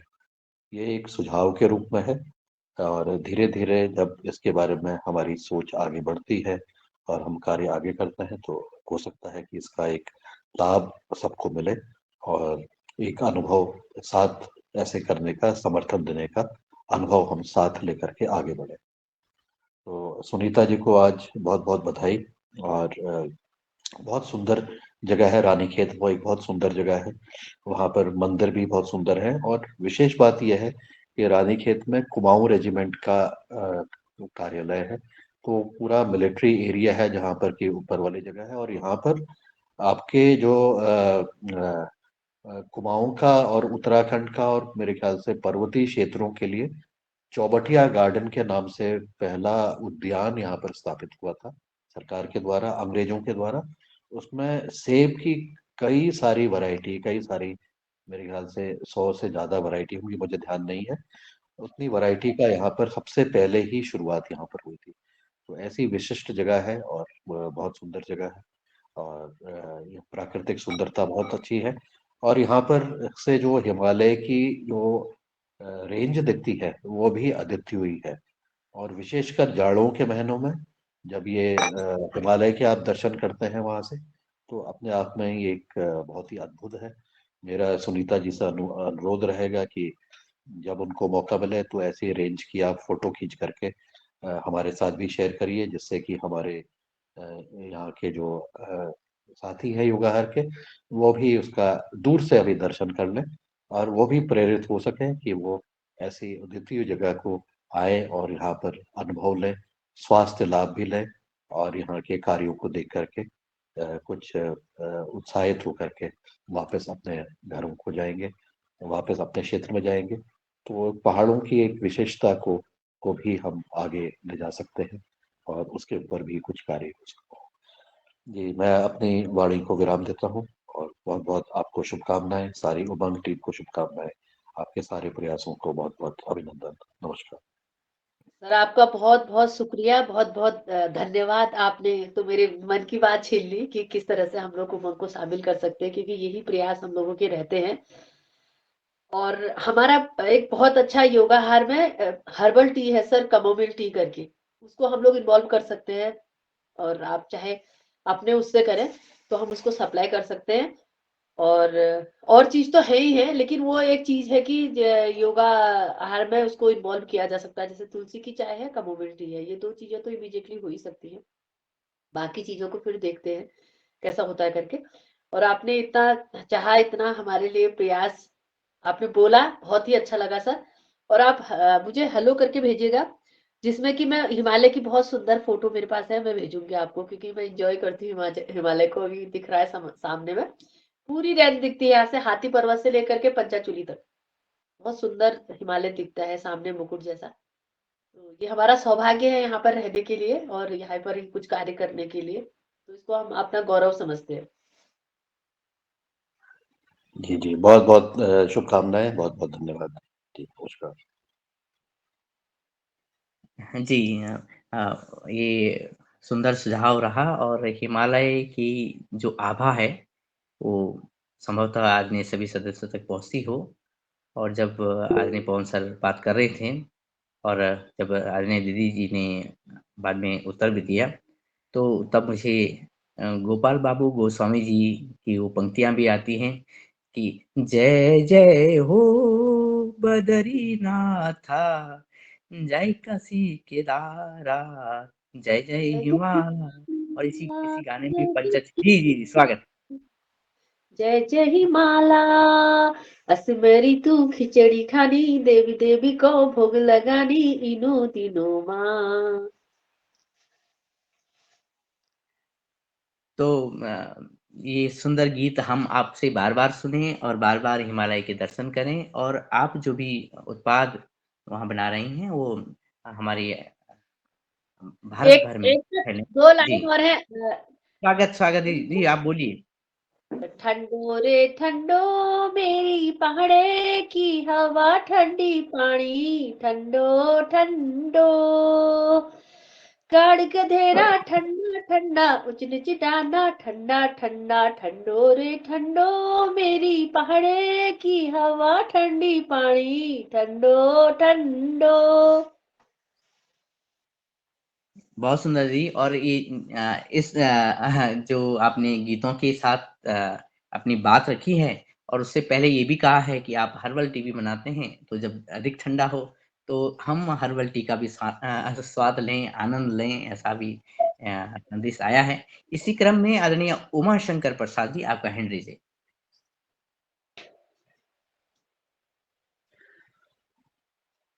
जी, जी, मैं बीच में आ गया हूँ क्योंकि गाने इतने सुंदर हैं और ये स्वागत। जुड़े हुए हैं। तो इसी तरह का एक जो गाना है वो है निकाटा निकाटा जुमराली बाजा, बजानी धुरा ठंडू पानी। तो ये इतना सुंदर जो है, यहाँ की जो संस्कृति है, यहाँ का जो पर्यावरण है, इस बांज का जो पेड़ है, बांज का जो वृक्ष है, ये हमारे पर्वतीय क्षेत्रों में की ऊंचाई वाले क्षेत्र 1600-1500 फीट के ऊपर वाले जो क्षेत्र हैं, उससे हमारी आजीविका के साथ सीधे तौर पर जुड़ा हुआ है। जलवायु के साथ जुड़ा हुआ है, महिलाओं के जीवन के साथ जुड़ा हुआ है, यहाँ की खेती के साथ जुड़ा हुआ है। तो इसलिए ये महिलाएं इस गीत को गाती थी जब मैं काम करता था और बड़ा आनंद आता था इसको करने में। तो आशा है कि जो बांझ जो है वो संरक्षित हो रहा होगा, जंगल हमारे जो संरक्षित हो रहे होंगे। मेरा सुनीता जी से भी अनुरोध है कि वो बांझ के पौधे के ऊपर, वहां पर अगर कुछ आपने काम किया तो उसके ऊपर कुछ बताएंगे। सर हमने तो पूरे टोटल जो पिछले कल्याण जी के साथ मिलकर के ग्रास रूट में जो है 15 लाख पौधे उगाए हैं, जिसमें विशाल बाज के पेड़ भी हो गए हैं, उतीस के पेड़ भी हो गए हैं। कुछ कुछ एरिया तो ऐसी थी जहां लोगों को उतीस के पौधे के बारे में पता भी नहीं था, क्योंकि उन्होंने कब ही देखा होगा उसको। तो अभी लगभग काफी जंगल विशाल बन चुके हैं, जिसमें बाज के पौधे बहुत बड़े बड़े हैं। तो इस तरह से सर कैसे वो फोटो शेयर करनी है, मैं आपको उमंग का वेबसाइट लिंक भी शेयर करना चाहती हूँ। और जो बाज का बहुत बड़े बड़े पेड़ हो गए हैं, जो पौधे लगाए थे, जो नर्सरी से उगाए थे, वो भी करते हैं। लेकिन उसमें से क्या हुआ कि हमारा एक 2004 में एक कार्यक्रम था कि हम लोग कैसे अपने गाड़ गधेरों को पुनर्जीवित करें। उसके तहत हमने बाज, बुरांस, उतीस और आपका मजीना, इन सब चीजों के कम से कम 12 से 15 स्पीशीज हम लोगों ने लगाई, जिनका रिजल्ट बहुत ही अच्छा रहा सर। जानवरों के लिए चारा पत्ती है, और आपका बाकी भी जो पानी है हमारा रिचार्ज होते हैं, गधेरे, नदी, नौले। तो उस तरह से हमने इसमें काफी ग्रास रूट संस्था अनीता पॉल, कल्याण पॉल के साथ मिलकर के बहुत अच्छी टीम के साथ में काम किया है, जिसका रिजल्ट बहुत अच्छा है। आप लोग जब विजिट पे आएंगे तो आपको दिखाया जाएगा। और इसमें 100% गांव वालों की भागीदारी, उनके द्वारा बनी गई योजना। आज भी महिलाएं, प्रोजेक्ट तो कब के खत्म हो चुका था, कुछ सालों के लिए वो प्रोजेक्ट था। आज भी महिलाएं अपने जंगल को संरक्षित करती हैं, हर साल अपने खाल चालों को पुनर्जीवित करती हैं और आग से उसको बचाती हैं, जानवरों से उसको बचाती हैं, निःशुल्क, कुछ नहीं, उन्होंने खुद के लिए खुद कर रहे हैं। जी, सुनीता जी, मेरा सुझाव रहेगा एक दिन हम इस चीज के लिए इस योगाहार कार्यक्रम में आप और जो महिलाएं इसमें काम कर रही हैं, जो सामूहिक रूप से जो कार्य हुआ है, जंगल के लिए हुआ है, पानी के लिए हुआ है, हैंडपंप आपके वहाँ जो लगे लगे हुए हैं, या नौला सुधार का कार्य हुआ है, या चाल खाल के सुधार का कार्य हुआ है, जो कि सामूहिक गतिविधियां हैं। ऐसा एक सेशन केवल सामूहिक गतिविधियों के लिए रखा जाए, और साथ ही उसमें आप लोगों ने के वहां पर जो बायोगैस बने, 1 घन मीटर के, 2 घन मीटर के जो बायोगैस, बहुत ही छोटे छोटे, और उससे हमने अपने जंगल को भी और जो अपनी ईंधन की जो आवश्यकताएं हैं उसकी पूर्ति की है। उस दिन एक दिन रखेंगे तो मुझे लगता है कि बहुत अच्छा रहेगा, बहुत ही सुंदर रहेगा, क्योंकि सामूहिकता एक ऐसी चीज है जो कि विलुप्त होती जा रही है।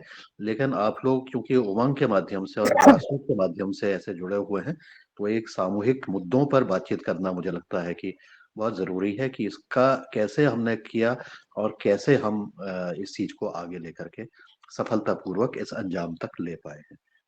वो सर जंगल वो है हम और जल ये है। थोड़ी हम एक हफ्ता पहले हमें सूचना देनी होगी कि हम ये कार्यक्रम करना चाहते हैं, जिस उसमें से जो हमारी महिलाएं जिन्होंने संघर्ष से जल को बचाया है उनके साथ में इन्वॉल्व होना चाहेंगे। उमंग से मतलब महिलाएं काफी अच्छी कर्मठ रहती हैं, जो कि अपने जो उनके जो प्रयास हैं, उन्होंने जो संघर्ष किया है और जो वो कर पाई हैं, उसकी जो उपलब्धता है वो हम लोग चाहेंगे। वैसे भी सर संगठित में ही शक्ति होती है, तो संगठित रूप से बताने से और अच्छा लगता है, महिलाओं को भी अच्छा लगता है कि हम कुछ कर रहे हैं, कोई हमें जान रहा है या हमारी बात को पूछ भी रहा है, हमको कहीं सम्मिलित कर रहा है, तो उससे उनका मनोबल और भी बढ़ता है। तो इस तरह से हम जोड़ना चाहेंगे महिलाओं को। और बिल्कुल हमें बिल्कुल। थोड़ा पहले आपको बताना पड़ेगा, क्योंकि आपको पता ही है महिलाओं का अपना कार्यक्रम रहता है, तो हम उस तरह से वो जोड़ सकते हैं। एक हफ्ता पहले सूचित कर लेंगे, दिनेश जी संपर्क में रहेंगे। हाँ, जी धन्यवाद। कैसे फिर से वो लोग जुड़ सकते हैं उसको हम देखेंगे।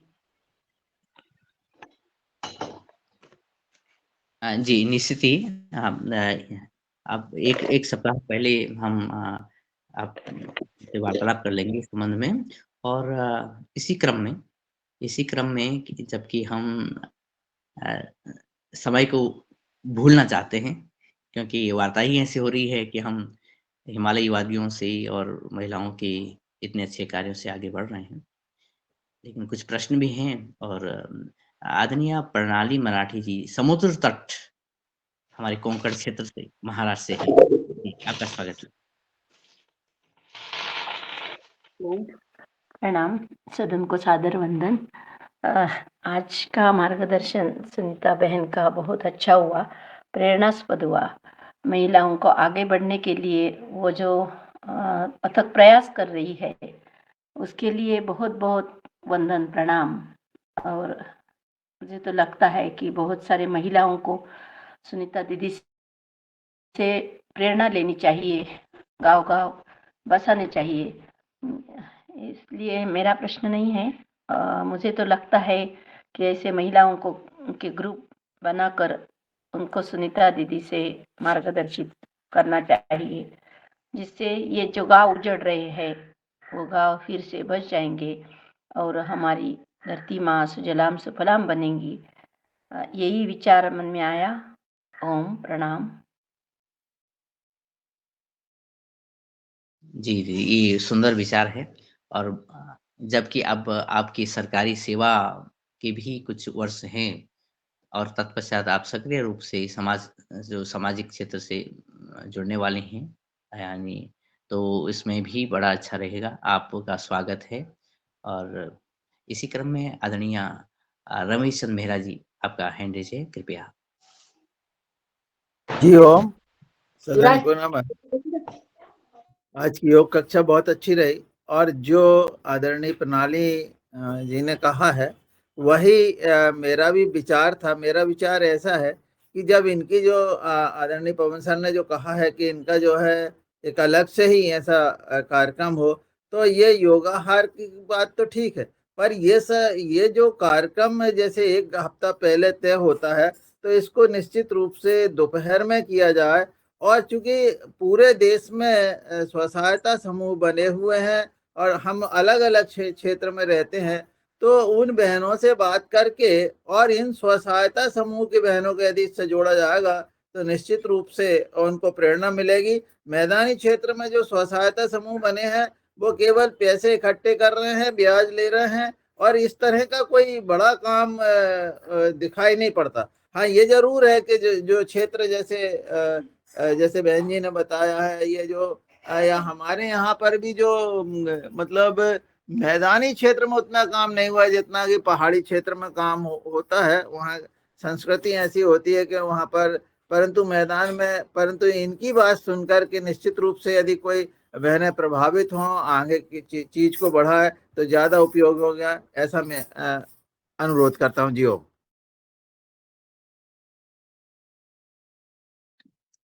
जी, इस पे वार्तालाप करते हैं और जैसे भी मार्गदर्शन होगा अच्छा सुझाव है सर। आदरणीय अस्तित्व तिवारी जी, आप बात रखिएगा और तत्पश्चात मैं आना चाहूंगा आदरणीय रंजना बहन जी के पास। दीदी को सादर प्रणाम। मैं ये जानना चाह रहा हूँ कि आप कौन कौन से बीज संरक्षित कर रही हैं और इनको अगर हमारे क्षेत्र के लोग चाहें तो कैसे मिल सकता है?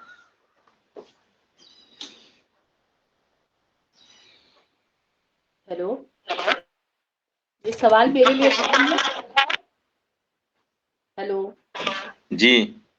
हाँ, ये सवाल मेरे लिए उम्मीद के लिए है कि आप लोग संपर्क कर सकते हैं और मिल सकते हैं, जरूर मिल सकते हैं। आप लोगों को हम लोगों को एक योजना बनानी होगी, कब के टाइम पे उनको टाइम होगा, कब वो आना चाहती है, कितने दिन के लिए आना चाहती है, क्या वो जानना चाहती है, क्योंकि बहुत सारी चीजें हैं, तो किन किन विषयों में उनको जानकारी लेना है, तो उस तरह से हम लोग मिल सकते हैं, आ सकते हैं। ठीक है, ऐसी कोई प्रॉब्लम नहीं है। तो ये विचार दुनिया तक जाए, लोग सारे लोग इसके एक मॉडल बनाए हैं अनीता मैम कल्याण सर ने, तो इसको आगे को हम बढ़ाएं, इस तरह से हमारा प्रयास रहेगा। हमारी तरफ से जो भी आपको सहयोग मिलेगा, हम जरूर उसके लिए तैयार रहेंगे हमेशा।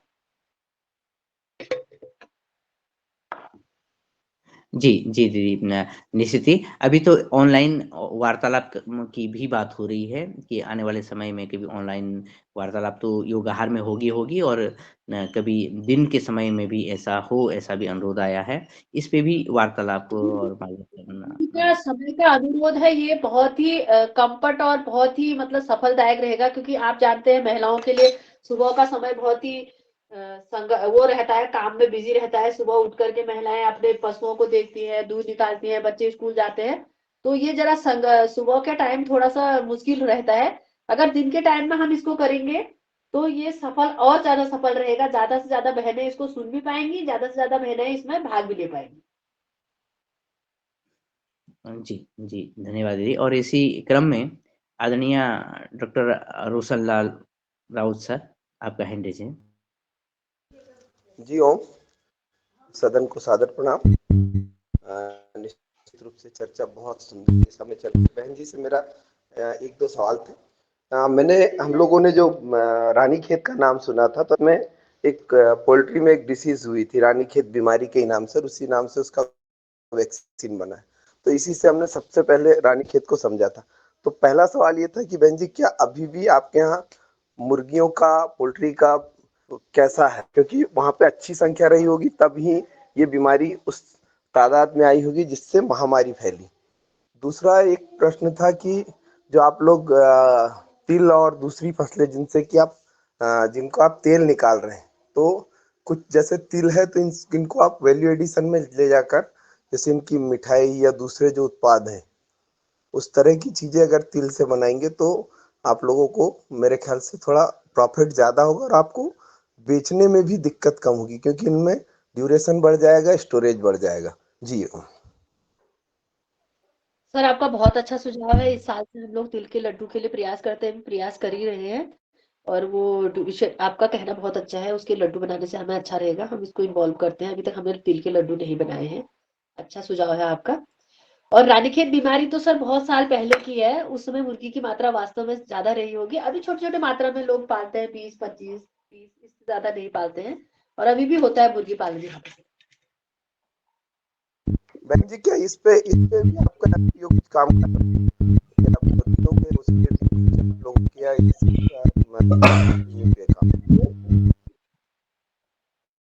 हेलो जी बहन जी, हेलो क्या मुर्गियों, हेलो, मैं ये जी पूछना बताइए। चाह रहा था कि मुर्गियों पर भी आपका एनजीओ जो है वो काम कर रहा है अभी? मुर्गी पालन का काम होता है, बैकयार्ड पोल्ट्री फार्म करके छोटी छोटी मात्रा में, जैसे किसी ने 20 पाले, किसी ने 25 पाले, क्योंकि यहाँ के जो ब्लॉक्स होते हैं, ब्लॉक लेवल पे वो मुर्गी के छोटे बच्चे मिलते हैं और उनको पालते हैं। और इतनी बड़ी बीमारी तो अभी काफी सालों से अभी तक आई नहीं है, तो वो तो बहुत पहले बीमारी रही होगी उस समय, रानीखेत बीमारी करके। और हमने भी बहुत साल उमंग के द्वारा कम से कम 10 साल पोल्ट्री फार्म का काम शुरू किया, और काफी लोगों को मुर्गी के बच्चे दिए, अंडे उत्पादन का हम लोगों ने सोचा था। लेकिन पर लोगों का जैसे हम किसानों के साथ काम करते हैं और मुर्गी पालन और किसानी का बहुत बड़ा मतलब क्लैश है। खेती को अच्छा बनाना चाहते हैं तो मुर्गी नहीं पलेगी उतनी, और मुर्गी को पालना चाहेंगे तो उसको खोलना जरूरी है। तो इस तरह से खप नहीं खाया। बहुत कम परिवार है जो कि मुर्गी पालन का काम करते हैं और छोटी मात्रा में करते हैं, तो बीमारी का ऐसा कोई इशू नहीं रहता है। जी धन्यवाद, धन्यवाद बहन। जी धन्यवाद सर। और जी दिनेश, मैं बस जी डॉक्टर सर। राउत के जो सवाल है उसको बस क्लैरिफाई ये करना है कि जो पर्वतीय क्षेत्र है वहां पर आपकी इकोनॉमी ऑफ स्केल बहुत ही कम है। आप उसको मैदानी क्षेत्रों से बिल्कुल भी कंपेयर नहीं कर सकते हैं, क्योंकि लैंड होल्डिंग ही बहुत कम है। Number one, 77% area under forest है उत्तराखंड में। तो आप इमेजिन कर सकते हैं कि औसत लैंड होल्डिंग बिल्कुल 10 नाली के आसपास होगी, मतलब हाफ एन एकड़ या 1 एकड़ मैक्सिमम के आसपास होगी। 10 से 20 नाली ही होगी ऐसे सुनीता जी सामान्यतः लोगों के पास जो जमीन है। तो उसमें आपका चाहे कोई भी उत्पाद है उसकी क्वांटिटी बहुत ज़्यादा नहीं है, लेकिन उसकी क्वालिटी बहुत अच्छी है, क्योंकि वो शुद्ध वातावरण में हो रहा है और वहाँ पर कंपोस्ट की खाद इस्तेमाल हो रही है या गोबर इस्तेमाल हो रहा है। तो उसमें जो गुण हैं वो बहुत अच्छे हैं, क्वालिटी बहुत अच्छी है और यहाँ के उत्पाद विशिष्ट हैं, और लेकिन उनकी क्वांटिटी बहुत ज़्यादा नहीं है। तो इसलिए आपका जो वैल्यू एडिशन भी होगा, जो भी कार्य होंगे वो कम मात्रा में होंगे, लेकिन विशिष्टता होने की वजह से और गुण ज़्यादा होने की वजह से यहाँ पर दाम तुलनात्मक रूप में ज़्यादा मिल पाते हैं। तो उदाहरण के लिए जब यहाँ पर आलू के जो फसल होती है, तो मैंने कभी भी ये नहीं देखा कि जो पहाड़ी आलू है उसकी मूल्य हमेशा ज़्यादा रहता है। जो मैदानी आलू है वहाँ प्रोडक्शन ज़्यादा हो जाता है, लेकिन पहाड़ी आलू की मात्रा कम होने के बावजूद भी रेट उसके बहुत अच्छे मात्रा में हमेशा से ही मिलते आए हैं। तो ये चीज़ समझना बहुत ज़रूरी है कि उत्पादन की क्वांटिटी नहीं है, क्वालिटी यहाँ पर ज़्यादा है, और इस क्वालिटी में ही कम में भी ज़्यादा इनको मिल पा रहा है। जी धन्यवाद। जी थैंक यू जी सर, थैंक यू। मैं काफी मतलब पहाड़ों पे काफी घूम लिया हूँ, थोड़ा थोड़ा आप लोगों के उससे। तो मैंने मतलब क्या है कि टूरिस्ट बहुत है, तो इन चीजों को हम उनको उन लोगों तक पहुंचाएं तो निश्चित रूप से हमारा जो एफपीओ का, इनका जो हमारी बहन जी का बिजनेस है, ये और ज्यादा टूरिस्ट को थोड़ा सा टारगेट करके ये सारी। जी एक और चीज़ थी जो कि महत्वपूर्ण अभी मुझे ध्यान में आई, वो ये थी कि पेड़ में चौबटिया पेस्ट की शुरुआत भी यहीं रानीखेत से हुई, क्योंकि चौबटिया गार्डन में ही, जैसा मैंने बताया था, सारा ऑर्चर्ड का, एप्पल ऑर्चर्ड का काम हुआ। तो चौबटिया पेस्ट भी यहीं पर से निकला है। रानीखेत डिजीज का शायद आइसोलेशन या आइडेंटिफिकेशन शायद कई साल पहले हुआ था। तो यहाँ पर भी पोल्ट्री में जो तो कभी भी यहाँ पर ज़्यादा मात्रा में हुआ ही नहीं है। तो हो सकता है कि डिजीज का आइसोलेशन या स्ट्रेन यहाँ पर मिला हो रानीखेत में, इसलिए उसका नाम रानीखेत डिजीज पड़ गया है। तो ये दो चीजें जो है बड़ी कॉमन उसमें कृषि में आती हैं, रानीखेत डिजीज और चौबटिया पेस्ट। ये दोनों चीजों का रानीखेत में ही इसकी कहीं ना कहीं जड़ें, इतिहास छुपा हुआ है। जी सर, धन्यवाद सर। जी धन्यवाद सर। निश्चित ही मैं भी अभी देख रहा था, तो ये जो रानीखेत डिजीज है वो वहाँ पे डिटेक्ट हुई थी। और ये बात क्लेरिफाइड होगी है कि इतने बड़े पैमाने पर कोई भी वहाँ हो नहीं करता है, मुर्गी पालन नहीं करता है ये वहाँ पे। दूसरी बात भी आपने रख ली है। और जबकि आपके हम समय से थोड़ा आगे बढ़ गए हैं, तो मैं निवेदन करता हूँ सिंगोरिया जी से कि आप संक्षेप में बात कीजिएगा। तत्पश्चात जी बस वेबसाइट लिंक या कांटेक्ट नंबर उपलब्ध करा दीजिए। जी निश्चित ही मैं चैट बॉक्स में डाल देता हूँ।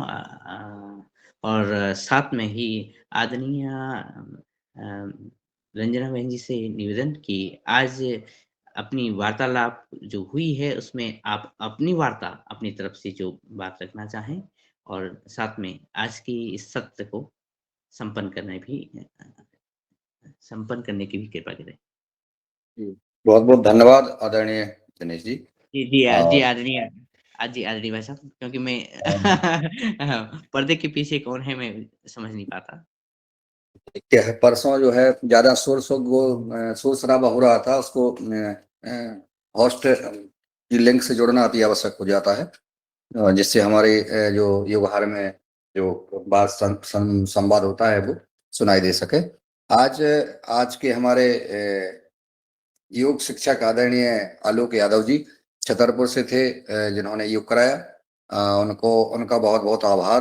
और आज की हमारी जो वीरांगना बहन सुनीता जी देवभूमि उत्तराखंड से जुड़ी, उनके लिए इस योगहार परिवार की ओर से दो शब्द। सुनीता जी के कॉन्फिडेंस को सुनकर रह गए दंग, पहाड़ी क्षेत्र में ला रही नए नए रंग, महिलाओं के हित में कार्य कर रहा ग्रुप उमंग, सुनीता जी का हम सब दें अब संग, आप सफलता का आसमान छुएं जैसे ऊपर जाती है पतंग। यह लाइनों के साथ मैं सुनीता बहन जी का बहुत बहुत आभार ज्ञापित करता हूं। इस कार्यक्रम को सफल संचालन कर रहे आदरणीय दिनेश सेमवाल जी और हमें हमारे मार्गदर्शक आदरणीय पवन कुमार जी सहित सभी बुद्धिमान वैज्ञानिक, कृषक, समाजसेवी सभी भाई बहनों का आभार ज्ञापित करते हैं जो सहयोग कर रहे हैं, सहभागी बन रहे हैं और इसमें जुड़ करके अपना पुरुषार्थ कर रहे हैं। सबको सादर नमन, ओम प्रणाम। सभी भाइयों का, सभी साथियों का बहुत बहुत शुक्रिया। आप लोगों ने इतना स्नेह प्यार दिया, मेरी तो ताकत और भी बढ़ गई। बहुत बहुत शुक्रिया। सबका शुभ दिन। जी, बहुत बहुत धन्यवाद दीदी। और सर आपने कविता के माध्यम से धन्यवाद किया, आपका भी बहुत बहुत धन्यवाद। दीदी ने कहा मेरी ताकत बढ़ गई है और हमारी उमंग बढ़ गई है। बहुत बहुत धन्यवाद। जल्दी जुड़ेंगे और कल मिलते हैं सुबह। सादर प्रणाम। कभी बढ़ते जा रहे हैं।